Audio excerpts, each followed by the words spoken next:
آدمی کی بیوی کے رحم میں رکھ دیا جاتا ہے، پھر وہاں پر بچہ پروان چڑھے، یا پھر دونوں کے ایگ ہوتے ہیں مرد کے اور اسی کی وائف کے ایگز ہوتے ہیں، لیکن رحم اس عورت کا، غیر اجنبی عورت کا یوز کیا جاتا ہے کہ ان کو ادھر ڈال دیا جاتا ہے اور بچہ پھر یہاں ہمارے سے وجود میں آتا ہے۔ ان تمام صورتوں میں، یا خدا نخواستہ ایک اور صورت بھی ہے کہ غیر مرد کا اسپرم لے کر کوئی اپنے زوجہ کے ایگ کے ساتھ اس کو ملوا کر پھر کسی عورت کے یا اپنے زوجہ کے ہی رحم میں رکھوائے اور اس سے بچہ پیدا ہو، یہ تمام صورتیں ناجائز ہیں۔ ہاں، ایک صورت بس ہو سکتی ہے کہ اسی شخص کا اسپرم ہے، اس کی عورت کا ایگ ہے، اور کسی اور طریقے سے ان کا ملاپ کروا کر اور پھر اس شخص کی بیوی کے ہی رحم میں رکھ دیا جائے،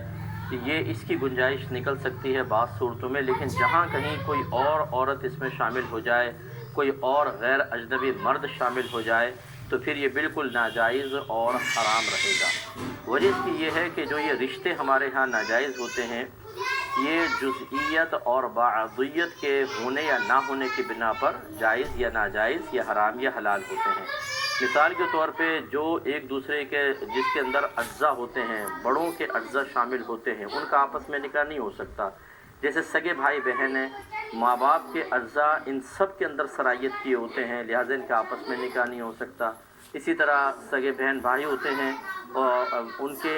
بچوں کے ساتھ ان کا نہیں ہو سکتا، کیونکہ ان کے اجزاء پھر آگے منتقل ہوتے ہیں۔ تو اس لیے جہاں پر جزئیت اور بعضیت کا تعلق محسوس ہوتا ہے، وہاں فقہا یعنی اس کو علت بیان فرماتے ہیں جو ان کو سمجھ میں آئی کہ اللہ تعالیٰ نے جو بعض رشتے حلال رکھے، بعض حرام رکھے، وہ ایسے ہیں۔ تو جہاں پر بالکل جز اور بعض کا تعلق نہ ہو، جز مانے کچھ ایک حصہ، بعضیت کے مانے بعض حصہ، اور مل جائے، تو وہاں پر رشتہ حرام ہوتا ہے۔ اسی لیے مثال کے طور پہ ایک آدمی کی ایک عورت سے، بیوی سے لڑکا تھا، بیوی کا انتقال ہو گیا، ایک عورت کا اپنے شوہر سے بیٹی تھی، شوہر کا انتقال ہو گیا۔ اب یہ دونوں آدمی مرد عورت نکاح کرتے ہیں، تو کیا ان کے بچوں کا آپس میں نکاح ہو سکتا ہے کہ نہیں ہو سکتا؟ تو آپ دیکھیں بالکل ہو سکتا ہے کہ اس لڑکے کے اندر اپنے ماں باپ کے اجزاء ہیں، اس لڑکی میں اپنے ماں باپ کے اجزاء ہیں، لیکن ان دونوں کے اندر ان کے آپس میں کوئی جز شامل نہیں ہوئے ہیں، تو لہٰذا ان کا نکاح بالکل درست ہوگا۔ تو اب یہاں پہ اگر عورت اجنبی عورت کے رحم میں رکھیں گے، لازم بات ہے کہ اس کی جو جسم کی توانائیاں ہیں یا خون حیض ہے، وہ مسلسل بچے کی غذا بنے گا اور بچے کا جزو بدن بنے گا، تو پھر یہ شریعت اس کو منع کرتی ہے۔ اور اس طریقے سے مطلب نسب بھی مشتبہ، اگر غیر مرد کا ہوگا تو نسب بھی مشتبہ ہوگا، تو بہرحال یہ کاروبار بالکل شرعاً جائز نہیں ہے، چاہے قانون اس کی سرپرستی کرے۔